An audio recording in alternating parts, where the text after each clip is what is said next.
ሰላም ጤና ይስጥልን እንደምን አላችሁ ውድ ቤተሰቦቻችን። ህወሓት በምዕራብ ትግራይ አለ የተባለውን ሰራዊቱን በማሰለፍ ወልቃይትን በሶስት አቅጣጫ ለመቆጣጠር ከባድ የተባለ እንቅስቃሴ እያደረገ እንደሚገኝ ከስፍራው ያገኘነው መረጃ ያመላክታል።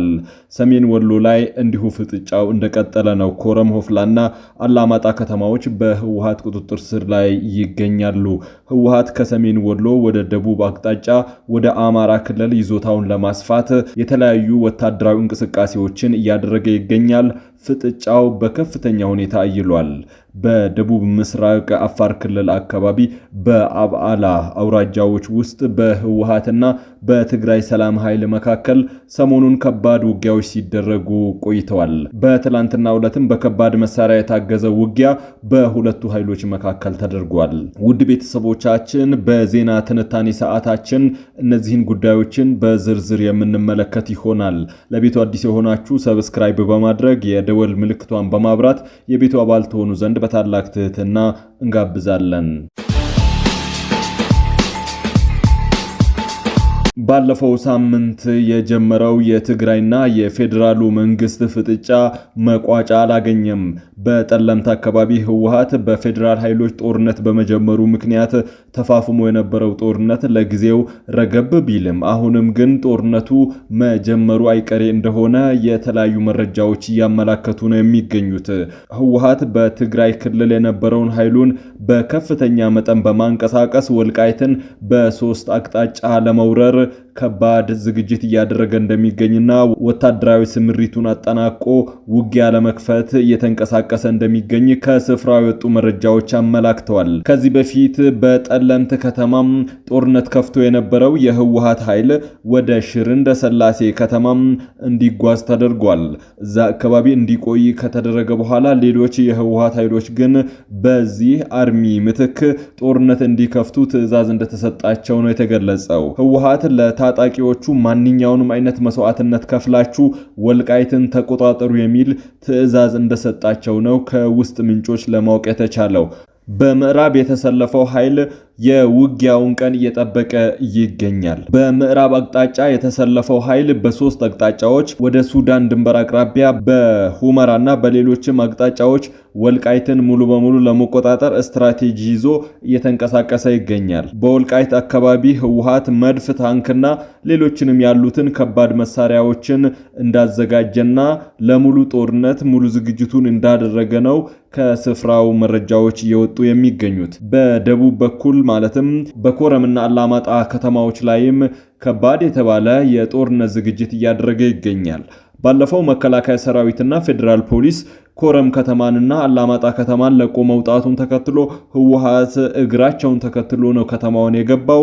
ከተማውን ከተቆጣጠረ በኋላ ደግሞ የመንግስት መስሪያ ቤቶችን ተቆጣጥሮ እያስተዳደረ ይገኛል። ከዚህ በፊት በኮማንድ ፖስት ነበረ ሲተዳደር የነበረው ከተማው ኮረም፣ አላማጣና ሆፍላን ጨምሮ ሌሎችም የሰሜን ወሎ ከተማዎች ማለት ነው። ይሁን እንጂ በአሁኑ ሰዓት በህወሓት ቁጥጥር ስር ላይ ነው የሚገኙት። ህወሓት የሰዓት እላፊ ገደብ አውጆ ማታ ማታ ከባድ መሳሪያዎችን ሲያጓጉዝና ሲያከማች እንደሚያድር ነው ከአካባቢው የወጡ ያሉ መረጃዎች እያሳዩ የሚገኙት።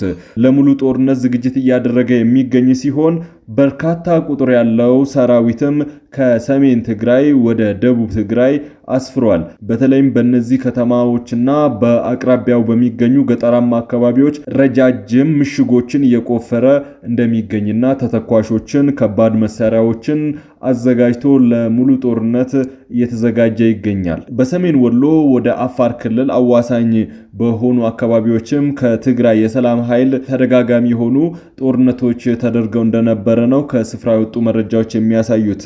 የትግራይ የሰላም ኃይል በሁለት አቅጣጫ ከህወሓት ጋር እየተዋጋ ይገኛል። አንደኛው ሰሜን ወሎንና አፋርን በሚያዋስኑ አካባቢዎች እንዲሁም በአብዓላና ቀጥታ ትግራይ ክልልን በሚያዋስኑ አካባቢዎችም ውጊያው እየተደረገ ነው የሚገኘው። ከትግራይ የሰላም ኃይልና ከህወሓት የተጀመረው ጦርነት እስካሁን ድረስ አላቆመም። ይሁን እንጂ ከፌዴራል መንግስት ጋር ሲደረግ የነበረው ጦርነት ለጊዜው ረገብ ብሏል። በተለይም የአፍሪካ ህብረት ጦርነቱ እንዲቆም ማሳሰቢያ ከሰጠ በኋላና ህወሓት የአፍሪካ ህብረትን ጥሪ እንደተቀበለ ከገለጸ በኋላ ለጊዜው ጦርነቱን አቁሞ ግን ለጦርነት ሙሉ ዝግጅት ሲያደርግና መሳሪያዎችን ከኤርትራ በኩል በተሳቢ ጭኖ ሲያስገባ እንደነበረ ብዙ መረጃዎች ወጥተዋል። የኤርትራ ሰራዊትም በሰሜን ትግራይና በማዕከላዊ ትግራይ የተለያዩ ከተማዎች ልክ እንደ ቲዲኤፍ ሁሉ የተለያዩ የጸጥታ መዋቅሮች ውስጥ ተሰማርቶ የኤርትራ ሰራዊት እየሰራ እንደሚገኝ ነው ለማወቅ የተቻለው። በሰሜን አካባቢ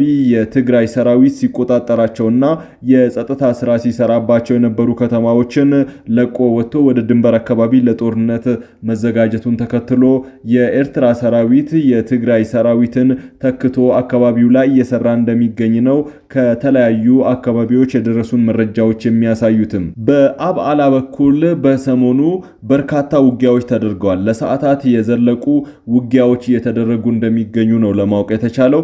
በዚህ ጦርነት የትግራይ ሰላም ኃይልና የቲዲኤፍ ኃይሎች በተደጋጋሚ ውጊያዎችን አድርገዋል።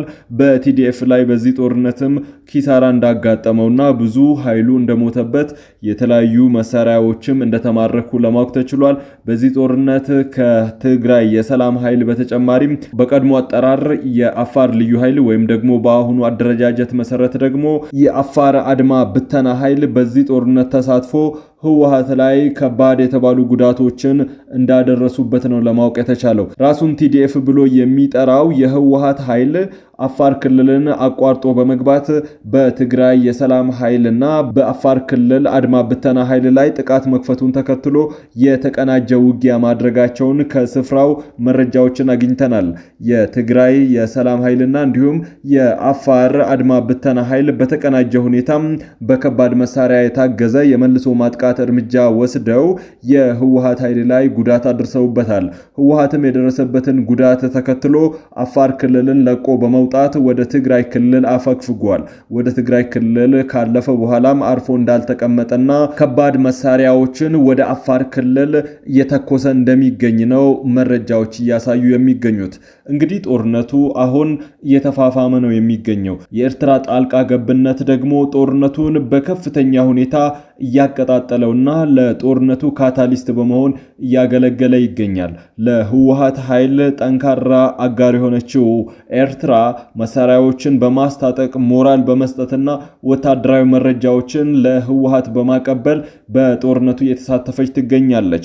ኤርትራ በራሷም ከኢትዮጵያ ድንበር በምትዋሰንባቸው አካባቢዎች ሰራዊቷን አስፍራም ጦርነቱን እየተጠባበቀች ትገኛለች። በተለይም የኢሮብ ማህበረሰብ መኖሪያ መንደሮችንና ዛላምበሳ አካባቢን የኢትዮጵያ ሉዓላዊ ግዛትን ሙሉ በሙሉ ኤርትራ እንደወረረችውና በዚህ ሰሞን ደግሞ ብዙ ቁጥር ያለው የኤርትራ ወታደር ከዚህ በፊት በቁጥጥሩ ስር ያልነበሩ የዛላምበሳና የኢሮብ ማህበረሰብ መኖሪያ መንደሮችን በስፋት ተቆጣጥሮ ይዞታውን ወደ ኢትዮጵያ እንዳሰፋ ነው ለማወቅ የተቻለው። በአፋር በኩልም ሰፊ ቁጥር ያለው የኤርትራ ሰራዊት ተሰልፏል።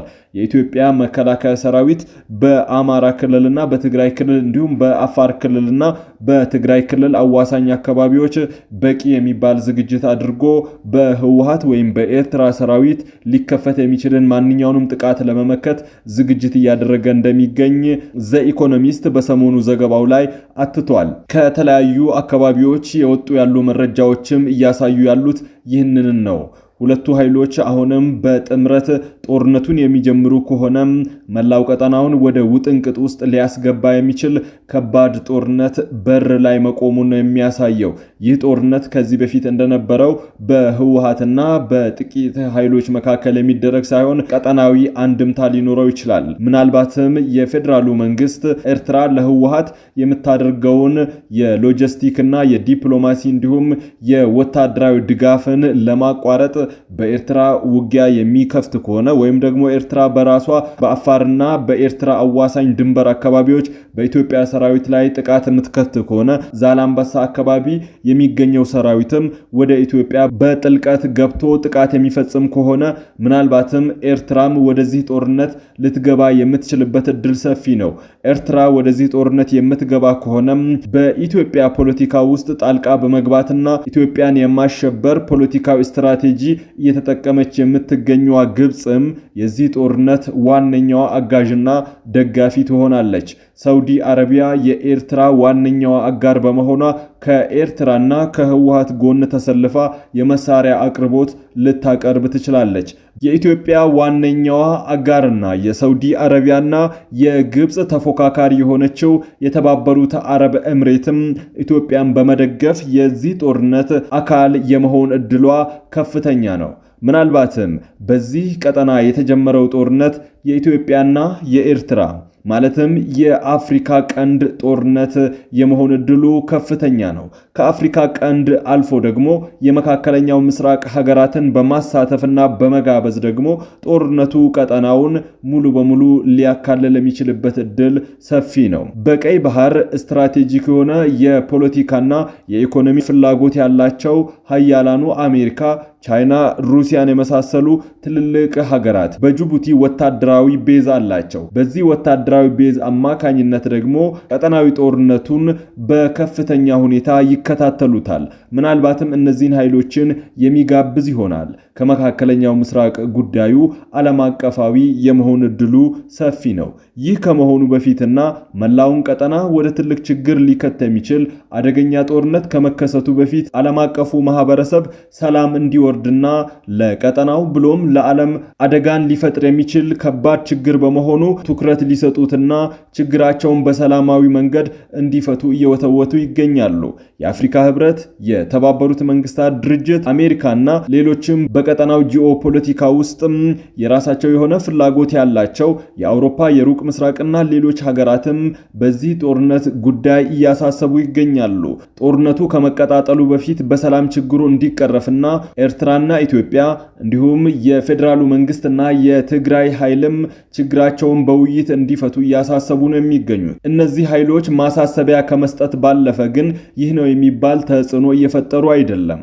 ጦርነቱም በተቃራኒው እየተባባሰና እየተቀጣጠለ ይገኛል። ሁሉም ኃይሎች ምናልባትም በትንሽ ስህተት ወደ ጦርነት ሊገቡ የሚችሉበት እጅግ የተቀጣጠለና የነደደ የፖለቲካ ትኩሳት ውስጥ ይገኛሉ።